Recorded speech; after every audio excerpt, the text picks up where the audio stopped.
William Cooper stood motionless, his figure framed by the massive window that overlooked the sprawling city of Boston. From this height, everything looked small, insignificant. The lights below flickered like distant stars, the traffic hummed faintly, and life moved on without him. His office, perched on the top floor of one of the city's tallest buildings, was luxurious but hollow, much like the man himself. He stared blankly at the city, but his mind wasn't in the present. It had drifted, as it often did, to that day 3 years ago. The memory always started the same: his wife, Emily, and their son, Michael, laughing in the car as they set off for the weekend trip. A trip they never returned from. The image was crystal clear in his mind, as if it had been etched there by a cruel hand. The screech of tires, the shattering of glass, and then silence. Boston, with all its vibrancy and movement, had become a backdrop to his grief. The city's muted tones mirrored his inner world, grey, cold, and endless. It had been 3 years, but nothing felt different. The noise of his success as a businessman drowned out the emptiness for others. But William knew. The promotions, the deals, the accolades, they all meant nothing. He was adrift. His gaze wandered to the clouds forming in the distance. Rain was coming. The thought of it, of the city washing clean under the downpour, stirred something faint in him. There was a time when rain had felt like a fresh start, like the world could reset with every drop. Now it was just a reminder of the unchangeable, of the things that couldn't be washed away. The soft hum of his phone vibrating on the desk pulled him from the fog of his thoughts.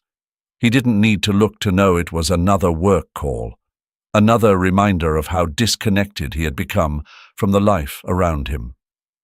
Without acknowledging it, he silenced the call.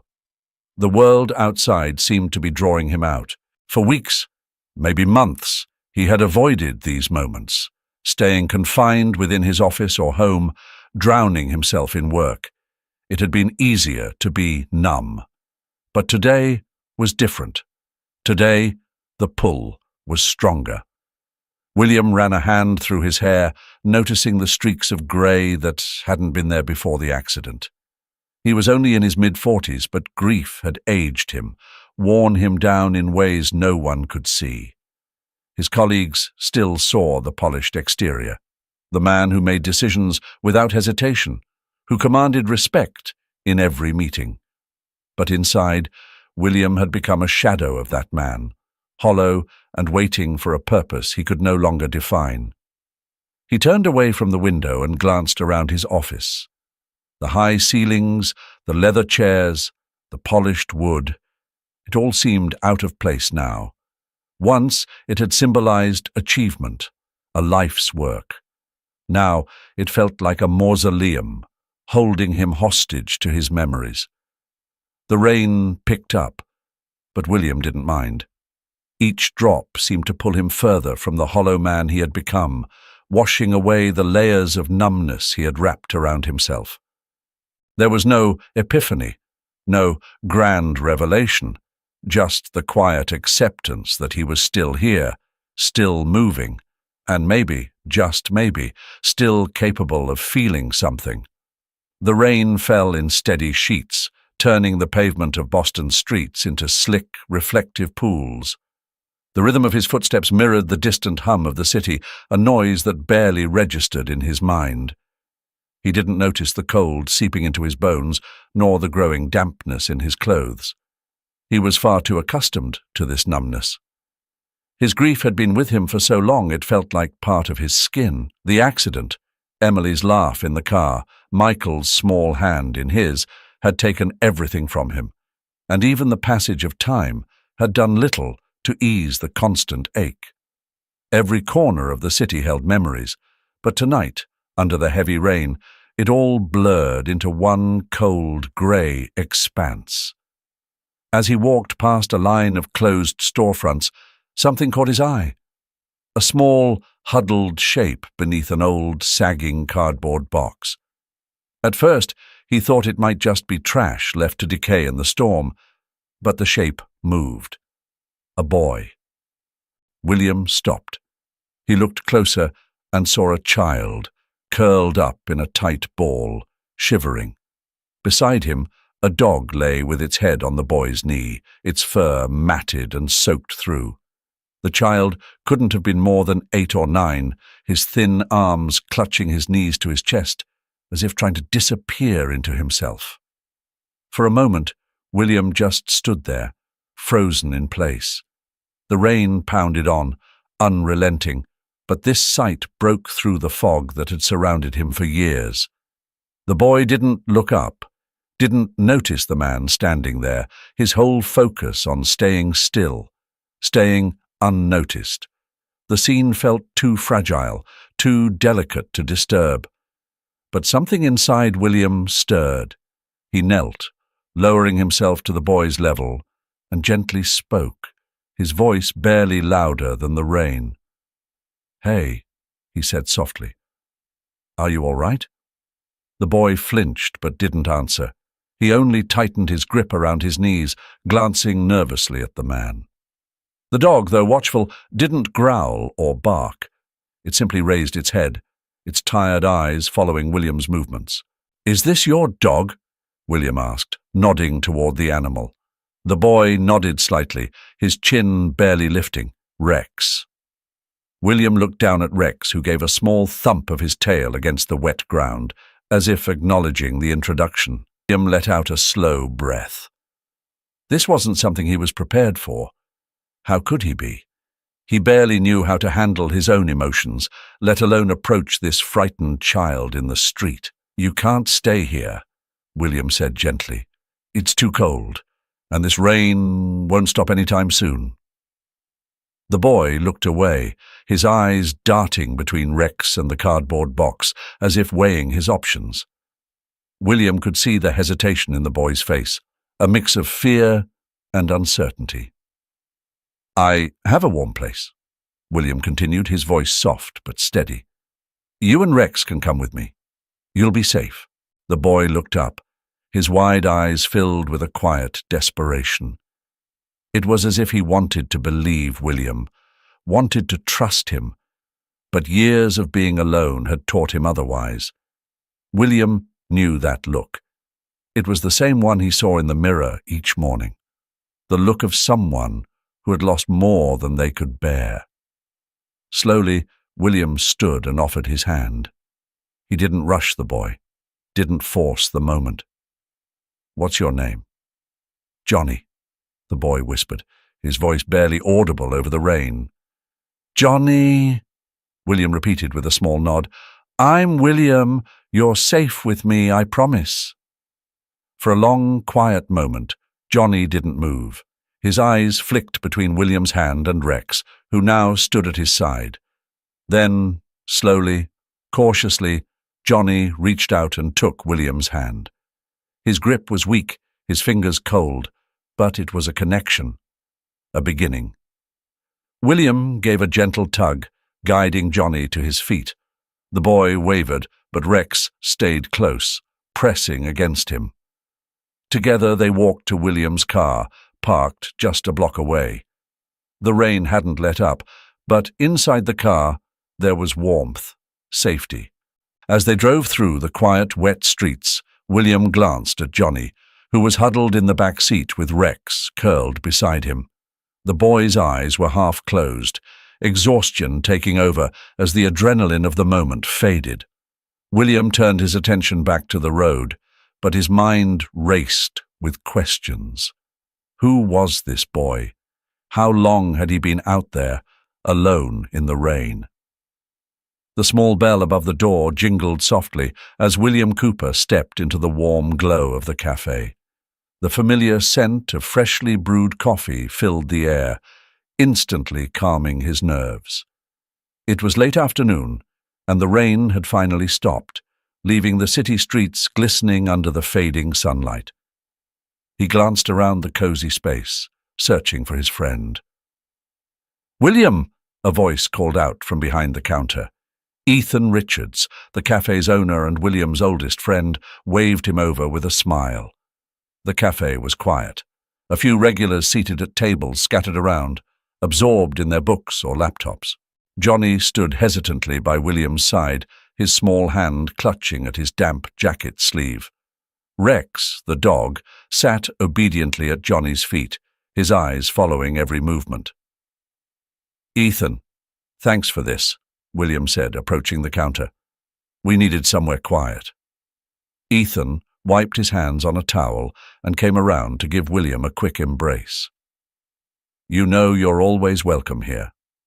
His eyes drifted to Johnny, softening with a curious sympathy. "And this must be Johnny." William nodded, glancing down at the boy. "Yeah. Johnny, this is my friend Ethan. He owns this place." Johnny, who had been unusually quiet since the car ride, looked up and gave a small nod. His eyes were wide, still guarded, as if trying to decide whether this new place was safe. William could sense the boy's wariness, a deep-rooted instinct from too much time spent alone. "You can sit wherever you like," Ethan said with a smile, clearly trying to put the boy at ease. "I'll bring over some hot chocolate." Johnny hesitated for a moment before he quietly followed William to a table near the window. They sat down, the light from outside casting soft shadows across the wood.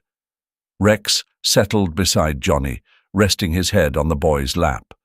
There was a pause, a brief silence between them, broken only by the quiet clinking of cups and the soft murmur of conversation in the background. William watched Johnny for a few moments. The boy was so small, so fragile, and the weight of the world seemed to be pressing down on him. He knew this wasn't the time to push, but there were so many questions swimming in his mind. Who was Johnny? How long had he been on his own? And why did everything about him tug at something deep within William's chest? Ethan arrived with the hot chocolate, placing a cup in front of Johnny, along with a few marshmallows on the side. "On the house, kid," he said with a grin before heading back to the counter. Johnny murmured a soft, "Thank you," then wrapped his hands around the cup, letting the warmth seep into his fingers. William took a sip of his coffee, his eyes never leaving the boy. He was still a mystery, a quiet, closed-off puzzle William couldn't solve. But today, something needed to break through. After a few minutes, William cleared his throat. "Johnny," he began gently, "I know you've been through a lot. I don't want to make you talk about anything you're not ready for, but I want to help. I need to know more about where you came from." Johnny didn't meet his gaze, staring instead into his cup. His fingers traced the rim of it slowly, as if gathering his thoughts. The silence stretched, and William worried he had pushed too soon. But then the boy spoke, his voice barely more than a whisper. "I don't remember everything," Johnny said, his words slow, careful. "There was an accident, I think. A car. I was really little." William's heart skipped a beat. He leaned forward, keeping his voice steady. "An accident? What do you remember about it?" Johnny frowned, his small face creasing with concentration. It was dark. There was a lot of noise and fire. "I remember fire." His fingers tightened around the cup. "After that, I was taken to a place. It wasn't a good place." William's throat tightened. "What kind of place?" "The orphanage," Johnny said softly. "They didn't call me by my name there. I was just a number. They called me number 08. The words hung in the air like a weight, and William felt a chill run through him. A number! He could see the boy wasn't lying, but the idea of a child being stripped of their identity like that, reduced to a mere label, made something inside him twist with anger. "Number 08?" William repeated, trying to keep the frustration from his voice. "Is that what they called all the kids?" Johnny nodded, still staring into his cup. We were all numbers, no names. The image was horrifying, and yet William's mind was already racing, piecing things together. The fire, the accident. There were too many parallels. It reminded him too much of his own tragedy. But how could that be? He'd lost everything in that accident. His wife, his son, Michael. And yet, sitting across from him was this boy, this quiet, broken boy, whose story felt too close to his own for comfort. William's pulse quickened, memories flooding his mind, flashes of that terrible night, the flames, the broken glass, the feeling of helplessness as everything he loved was ripped away. He looked at Johnny, really looked at him, and for the first time, he saw something he hadn't noticed before. There was a familiarity in the way Johnny held himself, the quiet resilience in his eyes. Could it be? "Johnny," William said softly, his voice thick with emotion he tried to suppress. "Did anyone ever tell you what happened? Did they ever say who you were?" Johnny shook his head. "No, I don't know." William glanced at the clock as he pulled into his driveway, the engine's low hum fading as he turned off the ignition. The house before him, usually so quiet and empty, seemed even more still tonight.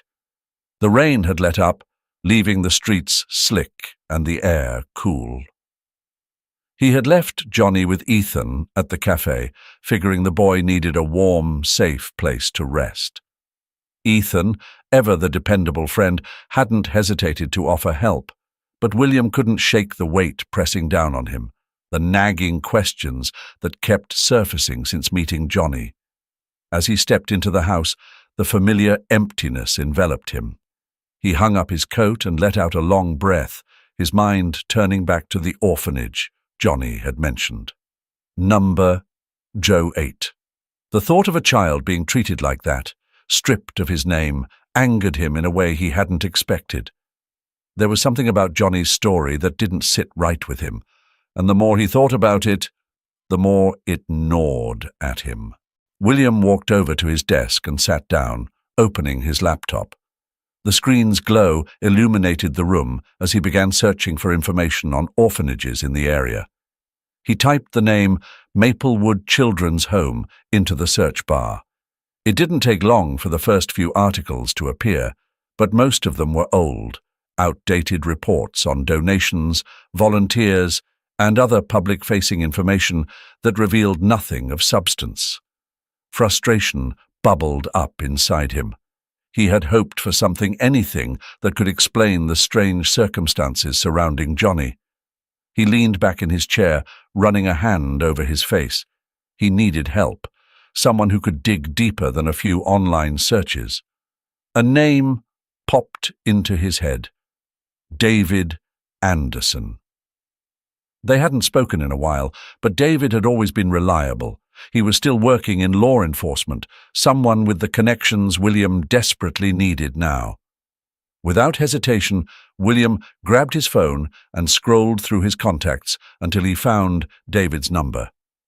It had been too long since they last spoke, but this wasn't a call he could put off. The phone rang a few times before a gruff voice answered on the other end. "William Cooper," David said, a hint of surprise in his tone. "Long time, no talk. What's going on?" "Hey, David," William replied, his voice sounding more tired than he expected. "Yeah, it's been a while. I need a favor." There was a pause on the other end, the brief silence filling with unspoken questions. "Go ahead," David finally said. "What do you need?" William hesitated for a moment, unsure how to frame his request without sounding paranoid. "It's about an orphanage," he began, his words careful. "I met this kid. Long story short, he's been through a lot, and something about his background doesn't sit right with me. He mentioned an orphanage, Maplewood Children's Home, and I think something's going on there. I need to find out more, and I'm hitting a wall." David hummed thoughtfully. "Maplewood, huh? I've heard of it. Can't say I've looked into it myself, but I know people who might have. What exactly are you looking for? William sighed, rubbing his temples. Anything. I just need to know if there's something off about it.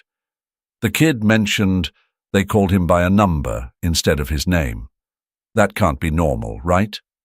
No, that's definitely not normal, David agreed, his tone shifting to something more serious. All right, I'll ask around. See if anyone's got information on the place. But William, you sure you're ready to get into this? Sometimes these things go deeper than you'd expect. I'm sure, William said, though the knot in his stomach tightened. I can't just leave it alone, not after everything this kid's been through. David was quiet for a moment before speaking again. Okay, I'll reach out to a few people.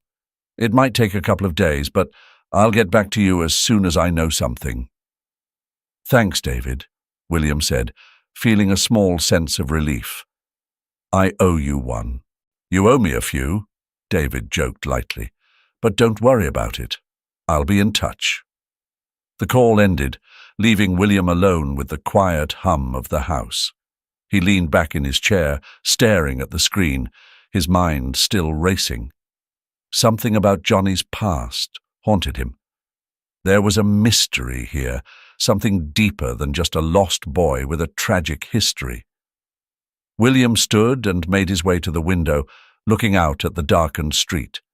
The rain had stopped, but the clouds lingered, heavy and low.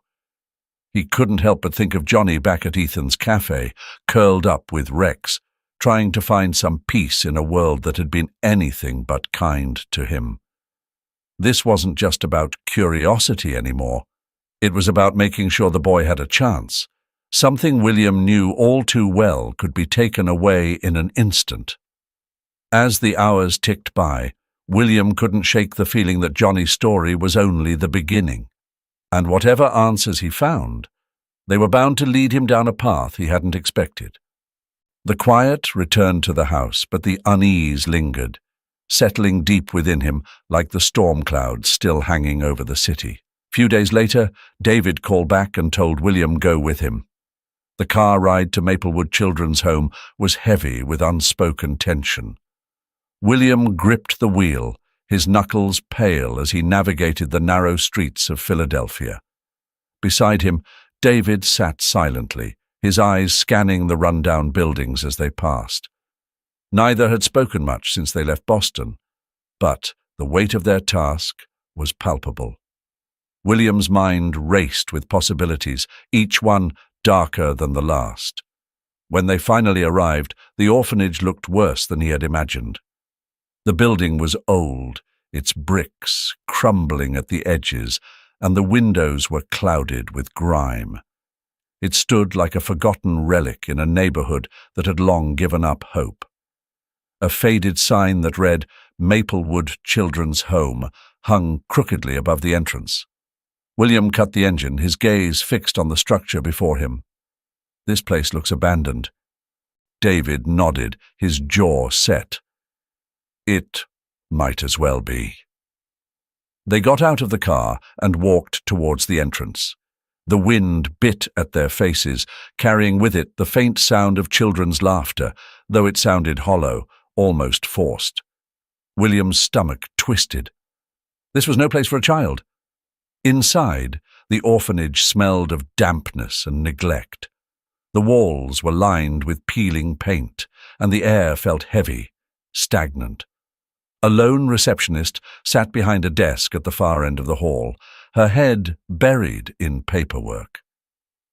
She didn't look up as they approached. "We're here to see Susan Porter," David said, flashing his badge. The woman's eyes flicked to the badge for a brief second, then to William, before she finally rose from her seat. "I'll get her." They waited in silence, William's gaze wandering to the children in the corner of the room. They were small, too small for their age. Their clothes hung loosely on their frail bodies, and their faces were pale, drawn. One of them, no older than 7, watched William with wide, empty eyes. It was a look that chilled him, a look that spoke of too many nights spent in hunger, too many promises broken. David leaned in, his voice low. "They look sick." William nodded, unable to take his eyes off the boy. "Worse than sick. They look forgotten." A few minutes later, a woman appeared from the back hallway, Susan Porter. Her smile was thin and her eyes were sharp, assessing.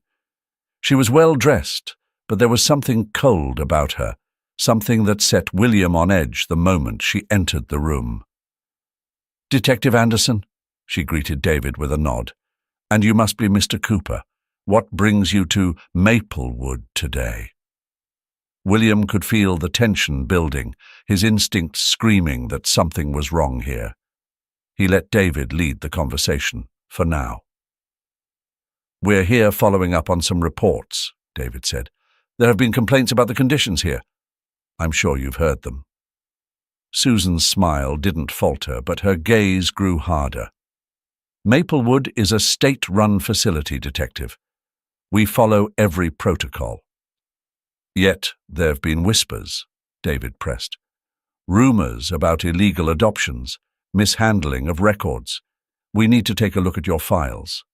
Susan's lips tightened, just for a moment.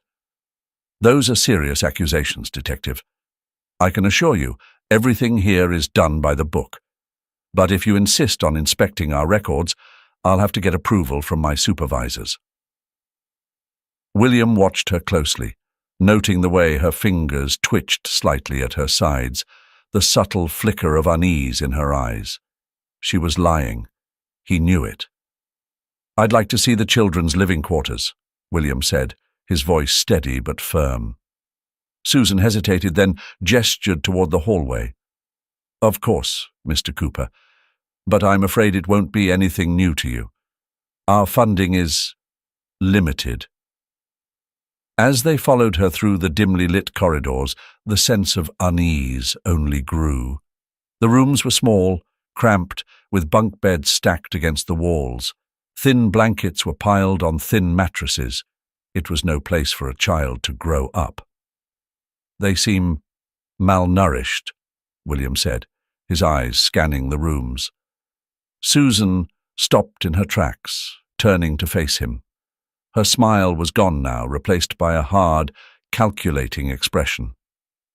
"Mr. Cooper," she said, her voice low, "you seem like a man who knows when to stop asking questions. I suggest you remember that." The threat hung in the air between them, heavy and cold.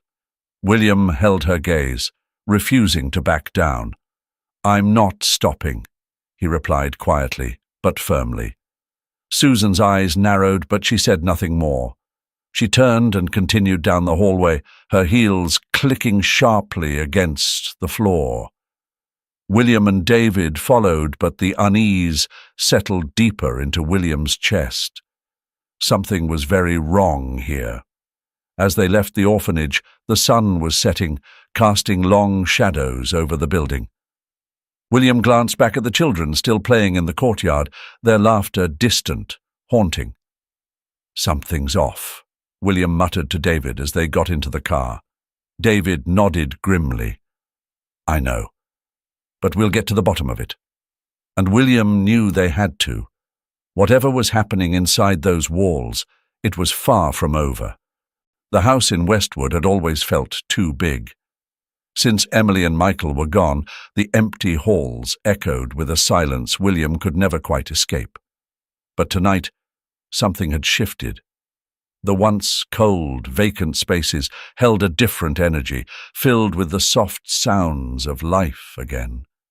The faint crackle of the fireplace, the quiet breath of a boy asleep on the couch, and the gentle padding of Rex's paws as he circled protectively at Johnny's feet.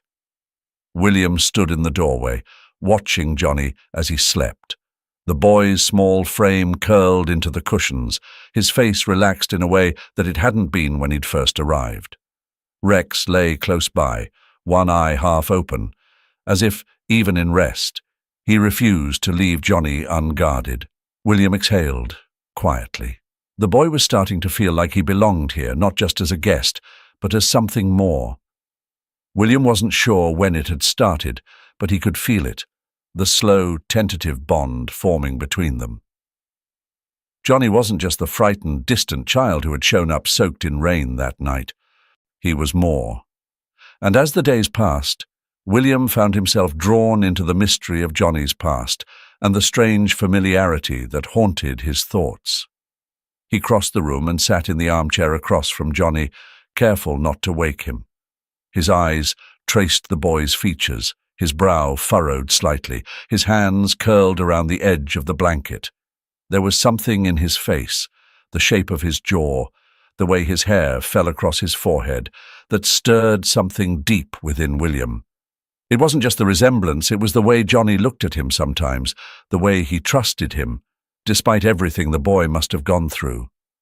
William didn't need to ask to know Johnny had seen too much, had been through too much for someone so young.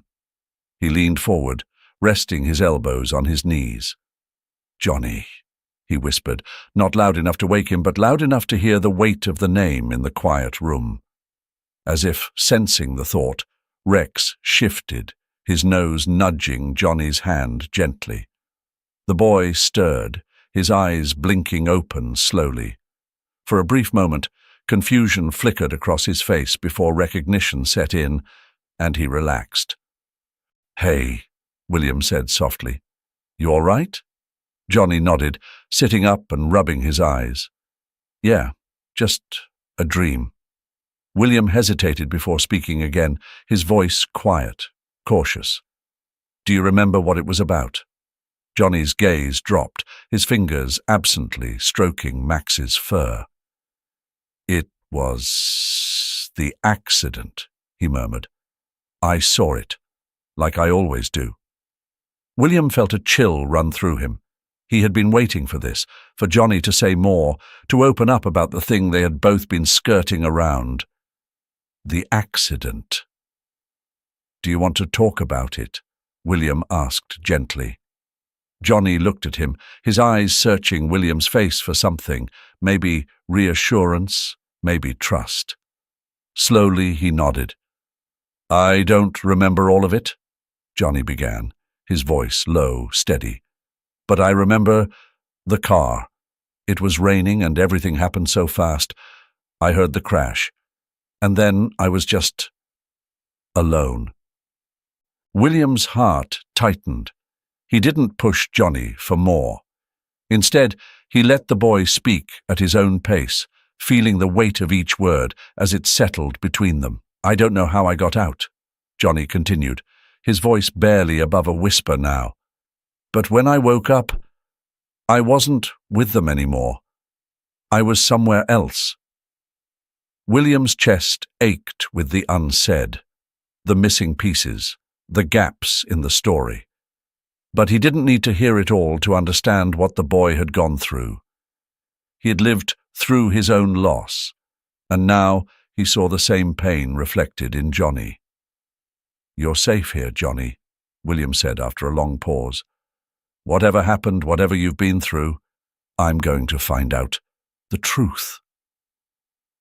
Johnny's eyes flicked up to meet his, and for the first time there was a flicker of something like hope. It was small, fragile, but it was there. "Promise?" Johnny whispered. William leaned forward, his voice steady, resolute. "I promise. I'll keep you safe. And we'll figure this out together." As the boy settled back into the cushions, Rex curled up next to him, and William felt a quiet resolve wash over him. The late afternoon sun cast long shadows across William Cooper's study, the warm light doing little to ease the chill that had settled deep in his bones. The stack of papers on his desk, recently delivered by David Anderson, held the weight of secrets that had been buried too long. As William sat down, his hands trembled slightly, but he forced himself to focus, to read, and to finally understand the truth about the boy who had unexpectedly entered his life. David had warned him that the information would be hard to digest, but nothing could have prepared William for what he was about to uncover. The first few pages were routine, notes on the orphanage, reports of inspections that had found nothing out of the ordinary. But then the tone of the documents shifted, and William's heart began to race. The file marked Maplewood Investigative Report. Detailed allegations of illegal adoptions and suspicious activities linked to the orphanage. There were records of children being moved in and out under the radar, their identities erased, replaced by numbers. His eyes narrowed as he read further. The name Susan Porter, the director of the orphanage, came up repeatedly, and the deeper he delved, the more her involvement in these activities became apparent. But it was the reference to a particular child that stopped William cold. Number 08. The file outlined a case where a young boy had survived a fatal accident, an incident that was eerily similar to the one that had claimed the lives of his wife and son. The description was vague, intentionally so, but the details that were included, a dark-haired boy, approximately 4 years old, no known relatives, set off alarm bells in William's mind. He stared at the document, trying to make sense of it. Could it be a coincidence? He wanted to believe it was, but the more he read, the less he could deny the growing suspicion gnawing at him. The boy had been taken to Maplewood, stripped of his identity, and referred to only as Number 08. There was no mention of what had happened to him afterward, but the file hinted at something darker, something that made William's blood run cold. Johnny had mentioned being called a number, but William had dismissed it as a cruel quirk of the orphanage. Now, that number took on a new, horrifying significance. He could barely focus on the words as they blurred before his eyes, his mind racing through possibilities. Could Johnny really be? William forced himself to stop. He couldn't allow himself to jump to conclusions. Not yet. But the coincidences were piling up, too many to ignore. His pulse quickened and his breath came in shallow bursts as the truth edged closer. He shuffled through the remaining papers, desperate for more information, for anything that could confirm or disprove his fears. Then he found it, a single yellowed report from a police investigation into the accident that had taken his family. The report mentioned a survivor, a young boy, though the details had been obscured. The name of the orphanage had been redacted, but there was no mistaking it. Everything pointed back to Maplewood. William's heart pounded in his chest as the pieces of the puzzle began to fit together. The boy who had survived, the boy who had been taken in by the orphanage. Could it really be Johnny? Could it be his son, Michael, whom he had thought lost forever? His hands trembled as he reached for the phone, dialing David's number with a sense of urgency he hadn't felt in years. It rang twice before David picked up, his voice calm and steady, as if he had been expecting this call. "David." William's voice was tight, barely controlled. "I found something I can't ignore. There's a file here, a report about a boy, a survivor from the accident. It matches Johnny's story too closely. I need to know more." There was a pause on the other end, a heavy silence that spoke volumes. "I was afraid you'd find that," David finally said, his voice somber. "I didn't want to say anything until you had all the facts, but it looks like the dots are connecting themselves." William's grip on the phone tightened. "What do you mean? Do you think it's possible that Johnny could be—" "I don't know," David admitted, his tone careful. "But I can tell you this much. Maplewood has been under investigation for years, and we've only scratched the surface. If there's a chance that Johnny is connected to your past, we need to find out. I've already started digging deeper, but it's going to take time. Susan Porter's not going to give us anything willingly." William's mind raced as he tried to process everything. The hope that had begun to bloom in his chest was fragile, threatened by the weight of doubt and fear. "I can't just sit here, David," he said, his voice trembling with emotion. I need answers." "I understand," David replied. "But you need to be careful. If Johnny is who you think he might be, then there are people who won't want this to come to light. We have to do this by the book, or we risk losing everything." William nodded, though David couldn't see him. "I'll confront Susan," he said, his voice steadier now. "I need to know what she's been hiding. If she's involved, she needs to answer for it." "Be careful, William," David warned.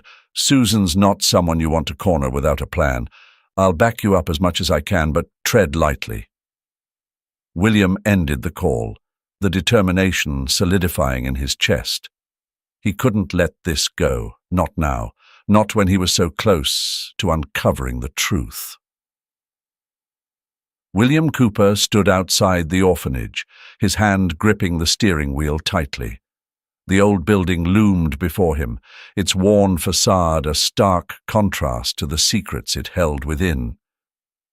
The sun had barely risen, casting long shadows across the deserted street, but William wasn't waiting for daylight to confront Susan Porter. He had waited long enough. He took a deep breath and stepped out of the car, the cold morning air biting at his skin. Every step toward the front door felt heavier, burdened by the weight of what he had uncovered. He didn't know exactly what he was going to say, but he knew one thing for certain. He wouldn't leave without answers. The door creaked as he pushed it open, the familiar, musty smell of the orphanage hitting him immediately. It was quiet inside, almost too quiet, as if the place was holding its breath. He walked down the dimly lit hallway, his footsteps echoing off the walls, until he reached Susan's office. He didn't knock. Susan looked up from her desk, startled by his sudden entrance. Her eyes quickly shifted from surprise to irritation, but William could see the flicker of unease beneath her calm facade. She had been expecting him, or at least she knew this day would come. "William," she said coolly, setting down her pen. "I didn't realize we had a meeting scheduled." "We don't," William replied, his voice low but firm. He closed the door behind him and took a step closer to her desk. "But we need to talk. Now." Susan leaned back in her chair, crossing her arms over her chest. "I'm not sure what you think you're doing, barging in here like this. If you have something to say, say it." William's jaw tightened as he struggled to contain the anger bubbling inside him. He had imagined this moment 100 times, but now that it was here, the words felt tangled in his throat. He forced himself to focus, to keep his voice steady. "I know about the illegal adoptions," he said slowly, watching her reaction. "I know what you've been doing here. The children, Johnny, they were never just orphans, were they? They were commodities." Susan's eyes narrowed, but she didn't deny it. Instead, she leaned forward, her tone sharp. "You don't understand the situation, William. You think this is just about a few lost children? It's much bigger than that." "Don't patronize me," William snapped, his patience wearing thin. "I've seen the files, Susan. I know about number 08. I know what you did to him, to all of them. How can you justify it? How can you live with yourself?" For a moment, Susan's composure cracked. Her eyes flickered with something that looked like guilt, but it was gone as quickly as it appeared. She straightened in her chair, her voice hardening. "Do you think I had a choice?" she spat. "Do you think I wanted this? I did what I had to do to survive. We all did. You have no idea what it's like to be caught in the middle of something so much bigger than yourself.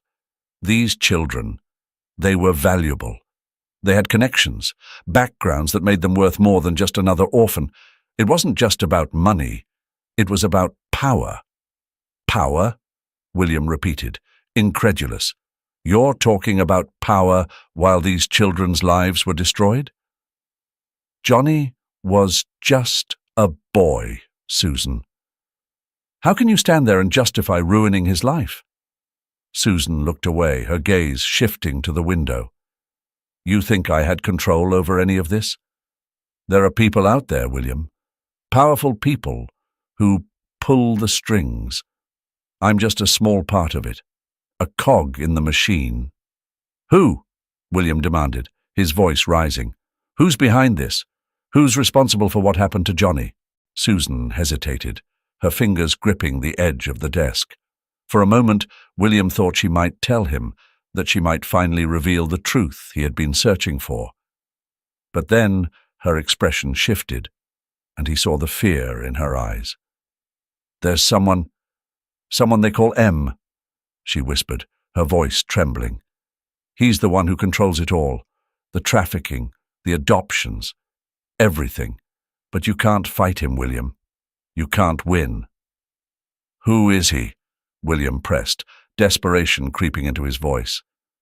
Tell me, Susan. If you know who he is, you have to tell me.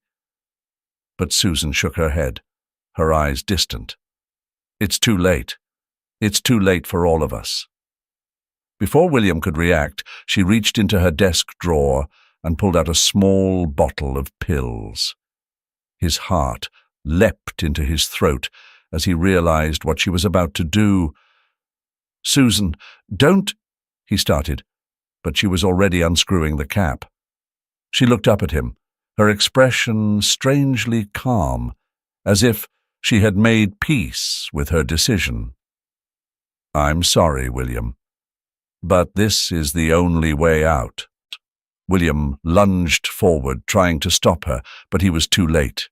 She swallowed the pills in one swift motion, her hand trembling as she dropped the empty bottle on the desk. He grabbed her by the shoulders, shaking her, but her eyes were already glazing over, her body going limp in his grip. No, no, no, William muttered, panic rising in his chest. He lowered her to the floor, his hands fumbling for his phone to call for help. But deep down, he knew it was useless. She had made her choice. As Susan's breathing grew shallow, William knelt beside her, helplessly watching as the life drained from her eyes. Her final words echoed in his mind, haunting him. The name hung in the air like a dark cloud, a shadow over everything he had uncovered. He stayed there beside her until the paramedics arrived. But by then, it was too late.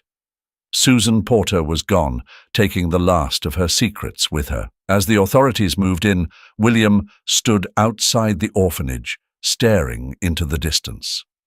He had come looking for answers, but all he had found were more questions. The truth was out there, just beyond his reach, and now, more than ever, he knew he couldn't stop until he found it. But for now, all he could do was wait. Wait and prepare for the battle that lay ahead. The shadows had grown deeper, and the fight was far from over. William Cooper sat across from David Anderson in the dimly lit back room of a diner that had seen better days. The air was thick with the scent of coffee and fried food, but neither man paid any attention to it. Their focus was on the documents spread out before them, pages filled with names, dates, and connections that formed a dark web of corruption. David tapped his pen against the table, his brow furrowed in concentration. So, M is Richard Harris, he said, breaking the silence that had settled between them. The pieces fit. Harris has been under the radar for years, always just out of reach. But this could bring him down. William nodded, his gaze fixed on a photograph of Harris, an older man with slicked back hair, a sharp suit, and a smile that didn't reach his eyes. Harris was everything William despised. A man who used his wealth and influence to exploit others, leaving ruin in his wake. The thought of Johnny being just another pawn in Harris's twisted game made William's blood boil. We have to be careful, David continued, his voice low. Harris is dangerous, and he's surrounded by people who will protect him at all costs. We can't afford any mistakes. William's jaw tightened as he studied the man in the photograph. I'm not looking to make any. This ends now. David nodded, understanding the resolve in William's voice. There's an event tonight, one of Harris's high society gatherings. It's the perfect opportunity to get close to him, but it's also risky. You're sure you want to do this? William didn't hesitate. I'll do whatever it takes to bring him down. I owe it to Johnny and to every other child he's hurt.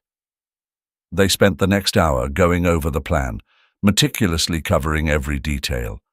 David had managed to secure an invitation to the event under a false name, giving William the access he needed. The goal was simple: get inside, find evidence that linked Harris to the trafficking ring, and get out without raising suspicion. But both men knew that things rarely went according to plan. As night fell, William found himself outside the grand entrance of Harris's estate, the massive mansion bathed in soft golden light. The event was already in full swing, with luxury cars pulling up and dropping off guests dressed in their finest. William adjusted the collar of his suit, his nerves a mix of adrenaline and dread. He was walking into the lion's den, and there would be no room for error. He handed the forged invitation to the doorman, who barely glanced at it before nodding and waving him inside. The interior of the mansion was even more opulent than William had imagined: crystal chandeliers, marble floors, and art that screamed wealth and power. The air was filled with the sound of classical music, the clink of glasses, and the low murmur of conversation. But William wasn't here to admire the decor. He moved through the crowd, his eyes scanning the room for Harris. It didn't take long to spot him. A tall figure standing near the fireplace, surrounded by a group of sycophants hanging on his every word. Harris looked every bit the part of the untouchable businessman, exuding confidence and charm. But William saw through the facade, saw the predator lurking beneath the polished exterior. William approached cautiously, keeping his expression neutral as he edged closer to the group. He could hear snippets of Harris's conversation, discussions about investments, political influence, and other matters of the elite, but nothing that pointed to his darker dealings. Harris's eyes flicked over to William as he joined the group, his gaze sharp and assessing. "I don't believe we've met," Harris said, his voice smooth. "Richard Harris." William extended his hand, keeping his tone polite. "William Thompson. I've heard a lot about you, Mr. Harris." Harris smiled, but it was the kind of smile that didn't reach his eyes. "All good things, I hope." William returned the smile, though it felt like a mask. "On who you ask." There was a flicker of something in Harris's eyes, a brief moment of calculation, but he quickly brushed it aside. "Well, I'm always happy to meet someone new. What line of work are you in, Mr. Thompson?" "Investment consulting," William replied smoothly, a cover he and David had agreed upon. "I've been looking to expand my network, and I was told your events are the place to be." Harris chuckled, his arrogance palpable. "Whoever told you that was right." William continued the small talk, carefully probing for any sign that Harris might slip up. But the man was too seasoned, too practiced. It became clear that getting him to reveal anything incriminating in public was a long shot. As the conversation continued, William's eyes wandered around the room, subtly taking in the layout. He noticed a hallway leading off to the side, away from the main event. It was guarded, but not heavily. That was where he needed to go. "Excuse me for a moment," William said, slipping away from the group as casually as he could. Harris barely acknowledged his departure, already moving on to the next conversation. William moved quickly, keeping his head down as he made his way toward the hallway. The guard at the entrance gave him a brief once-over, but didn't stop him as William flashed the fake credentials David had provided. The hallway was quieter, the noise of the party fading as he moved deeper into the mansion. He reached Harris's private study, a room he had been told housed the documents he needed. The door was locked, but William had anticipated that. He pulled out a small toolkit, his hands steady as he worked on the lock.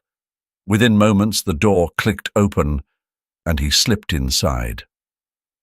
The study was dark, the only light coming from a faint glow of the streetlights outside. William moved quickly, scanning the room for anything that might hold the evidence he needed.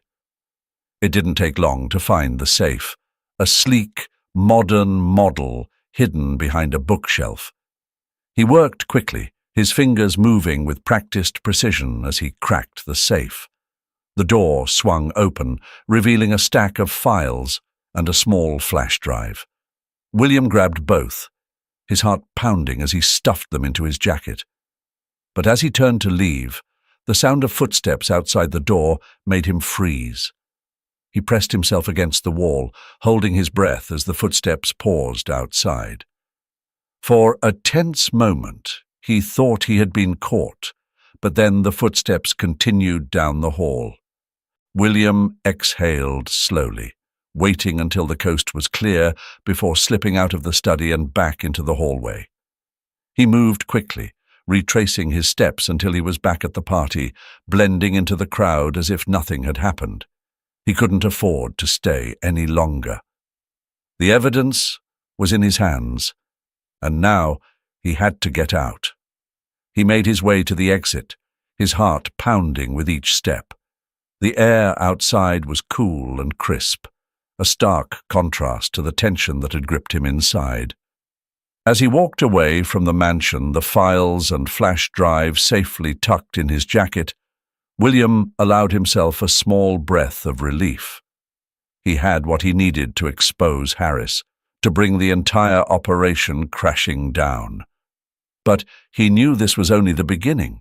The real fight was just beginning, and there would be no turning back. The night was still, the air heavy with the tension of impending confrontation. William Cooper stood in the shadows outside the warehouse, his heart pounding in his chest. The cold metal of the pistol in his hand felt foreign, but he gripped it tightly, knowing this was the final step in his journey.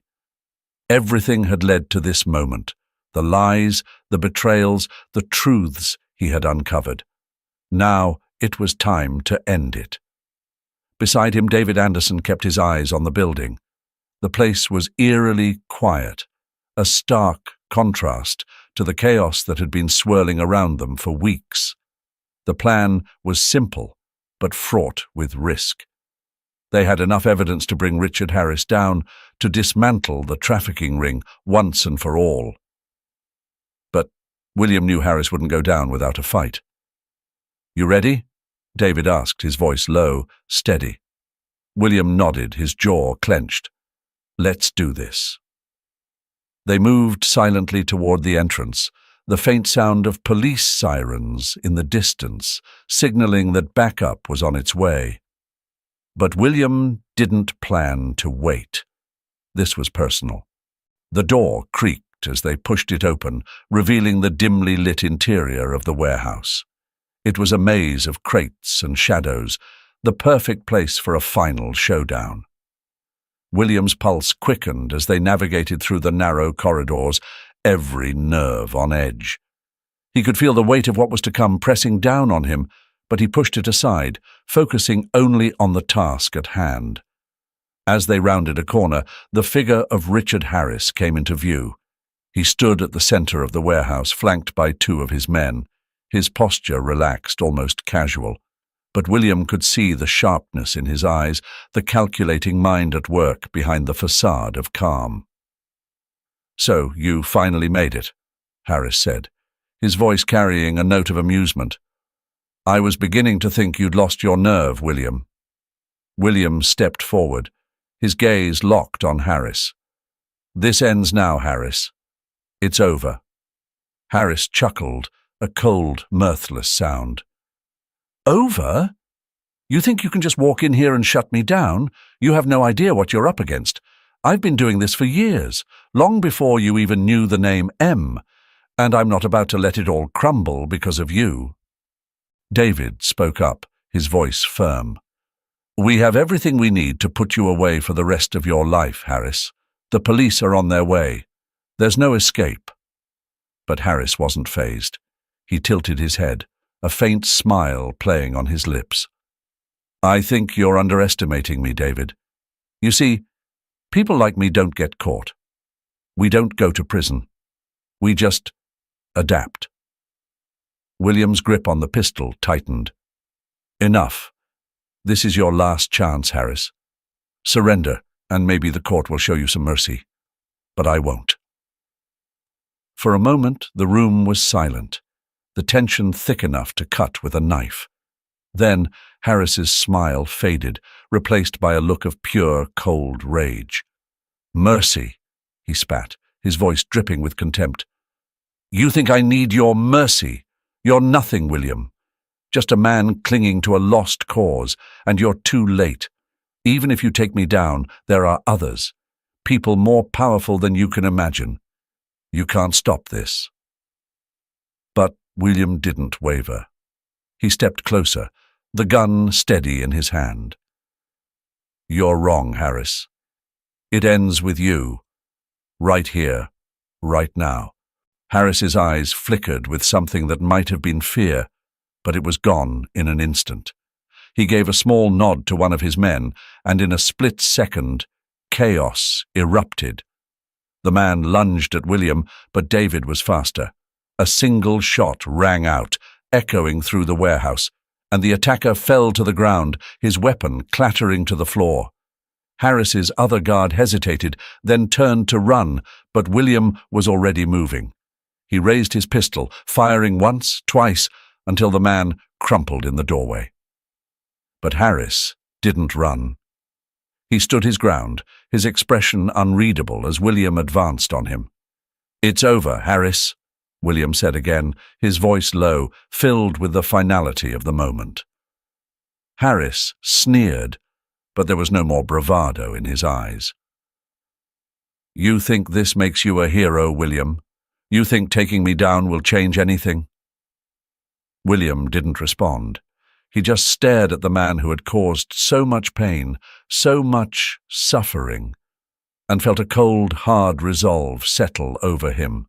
This man, this monster, had taken everything from him, his family, his peace, his sense of justice. And now it was time to make him pay.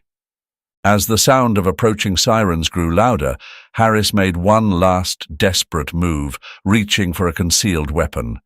But William was ready. He fired, the bullet finding its mark in Harris's chest, and the man staggered back, a look of shock on his face as he crumpled to the floor. The room fell silent, the echoes of the gunshots fading into the distance. William stood over Harris's body, his heart pounding in his chest, the reality of what he had done slowly sinking in. David stepped forward, placing a hand on William's shoulder. It's over, William. You did it. But William didn't feel any relief, only a deep, aching emptiness. He had won, but the cost had been high, too high. He holstered his weapon and turned away, his mind already drifting to the one person who mattered now, Johnny, Michael. As the police stormed the warehouse, taking Harris's men into custody and securing the scene, William walked out into the cool night air. He looked up at the sky, the stars shining brightly above, and felt the weight of the past lift, if only slightly. He drove straight to Ethan's place, where Johnny, no Michael, was waiting. The boy was asleep on the couch, Rex curled up at his feet. William stood in the doorway for a long moment, just watching him, the familiar features now unmistakable. He knelt beside his son, gently brushing a lock of hair from the boy's forehead. Michael stirred, his eyes fluttering open. For a moment there was confusion, but then recognition dawned, and the boy's face lit up with a smile. "Dad," he whispered, his voice small, hopeful. William's heart swelled with emotion, but he kept his voice steady. Yeah, it's me. I'm here, Michael. Michael reached out and William took his hand, holding it tightly. The boy's grip was strong, reassuring, and, for the first time in years, William felt a sense of peace. They didn't need to say anything more. The past was behind them, and now they had a future to build, together. As William sat there holding his son's hand, he made a silent vow. No matter what, he would protect Michael. He would ensure that no other child would ever suffer as they had. It was a promise he intended to keep, no matter the cost. The dawn was breaking, a new day beginning, and with it, a new chapter in their lives.